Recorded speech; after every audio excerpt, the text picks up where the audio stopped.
ایک آرٹیکل کیا China's new چک، کس طریقے سے چائنا پاکستان کو خرید رہا ہے، اکنامک کالونی بنا رہا ہے، اس لیے شاید آپ کو امریکہ کے پیسے کٹنے کی اتنی تکلیف نہیں ہو رہی، کیونکہ وہی پیسہ اب آپ کو چین سے مل رہا ہے۔ تو جو کام آپ امریکہ کی مدد سے پچھلے 3 دشک سے کرتے تھے، اب وہ آپ چین کی مدد سے کر رہے ہیں۔ آپ نے ایک طریقے سے اکنامک غلامی کی طرف کہا جا رہا ہے کہ Pakistan is becoming an economic colony of China. یہ آپ کو تکلیف بڑی ہے اس سے، یہ آپ کو یعنی ہندوستان کو یہ جو چائنا آ رہا ہے نا کوریڈور سی پیک کے بارے میں، سب سے زیادہ تکلیف آپ کو ہے یہ ہندوستان، اور وہ بالکل یہ مصیبت میں کوشش کر رہے ہیں پوری یہ بند ہو جائے۔ یہ بند نہیں ہوگا، اس میں پاکستان کا بہت اکنامک فائدہ بھی ہے اور ڈیولپمنٹل فائدہ ہے، اور اکنامک سلیو بنا دیا وغیرہ، یہ ساری آپ لوگوں کے خیالات ہیں، ٹھیک ہے جی، آپ لوگوں کے خیالات ہیں۔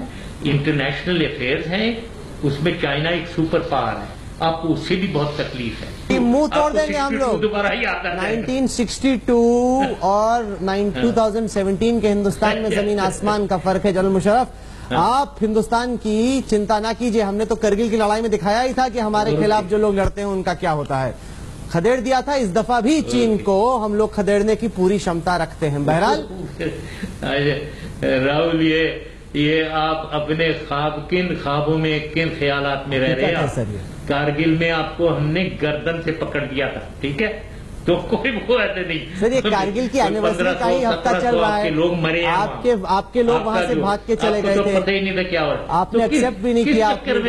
راہل، یہ کس قسم کا آپ انٹرویو کر رہے ہیں؟ یہ کون سا انٹرویو کر رہے ہیں آپ؟ چلیے ٹھیک ہے، لڑائی کے میدان میں کیا ہوا وہ تو پورا اتہاس گواہ ہے۔ انٹرویو یاد کریں آپ، یا اگر آپ نے وہ یہاں پولیٹیکل ایشوز کی بات کرنی ہے، ادھر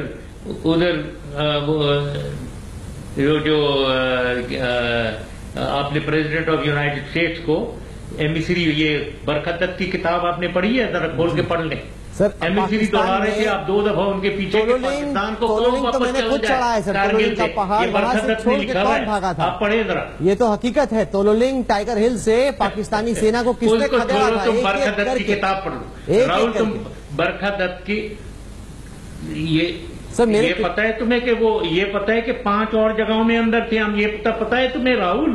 ان میں سے آپ کو پتہ ہی نہیں تھا، باقی پتہ نہیں تھے آپ کو، ٹھیک ہے، ادھر آپ نے ٹچ ہی نہیں کیا ہوا تھا۔ ہم تو آپ کے دراز اور کارگل کو ڈومینیٹ کر رہے تھے۔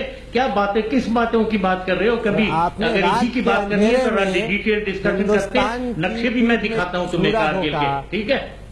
میرے پتا جی نے کرگل کی آفیشیل جو ہسٹری ہے وہ لکھی ہے۔ بالکل، ہندوستان کی پیٹھ میں چھرا بھونکیں گے، کیونکہ آپ نے ہماری پیٹھ میں چھرا بھونکا راہل، آپ نے ہماری پیٹھ میں چھرا بھونکا ایسٹ پاکستان میں، سیاچن میں، تو ہم آپ کو چھرا بھونکیں گے، اوکے، اور دوبارہ کریں گے ہم یہی آپ کے ساتھ۔ کس طرح کے ظلم کر رہی تھی پاکستان کی سینا، بنگلہ دیشیوں کو آزادی دلائی، اور اس پہ ہمیں بہت ظلم کر رہے ہو، تو آپ کو انشاءاللہ پاکستان جب اسٹیڈی ہوگا، جب پاکستان دوبارہ اسٹیڈی ہوگا نا، تو ہم آپ کے ساتھ وہی چھرا گھونپیں گے دوبارہ، ٹھیک ہے۔ اگر آپ اس طرح کی باتیں کریں گے تو کیا پتا کبھی بھی پاکستان اسٹیڈی نہ ہو۔ بہرحال آپ جڑے ہمارے ساتھ، تمام باتیں آپ نے رکھی۔ جنرل پرویز مشرف، شکریہ آپ کا۔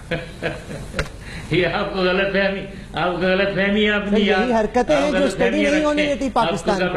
چین ہمیں کر رہی ہے، یہی وہ حرکتیں ہیں جو اسٹڈی نہیں ہونے دیتی ہیں پاکستان کو۔ چین کوئی ہمیں غلام نہیں بنا رہا ہے سر۔ ایک وقت تھا جب پاکستان ایک پراؤڈ انڈیپینڈنٹ کنٹری تھا، اب آپ لوگ لیٹ گئے ہیں شی جن پنگ کے سامنے، آپ ایک طریقے سے نتمستک ہو گئے ہیں شی جن پنگ کے سامنے۔ چائنا آپ کو پورا ڈومینیٹ کر رہا ہے، کسی بھی پراؤڈ کنٹری کے لیے تو یہ بڑا برا ہے۔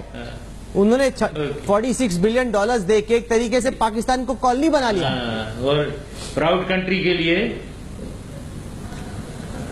پراؤڈ کنٹری کے لیے وہ اچھا ہے کہ آپ کے جو پرائم منسٹر لگے رہتے ہیں پاکستان کے خلاف باتیں کرنے، آپ کے منسٹرز لگے رہتے ہیں، اور ہمارے جو پرائم منسٹر ابھی ڈسکوالیفائی ہوئے ہیں، اس کا جو آپ کو تکلیف اسی لیے ہے کہ وہ ان باتوں کو سہتے رہتے تھے ساتھ۔ یہ بات نہیں ہے، چین ہمارا بہت دوست ہے، بہت عظیم دوست ہے، اور ہمارا ویل وشر ہے، اور وہ ہمارا ہمیشہ ویل وشر رہے گا، اور آپ کو اس کی بڑی سخت تکلیف زندگی میں وہ رہنی چاہیے آپ کو۔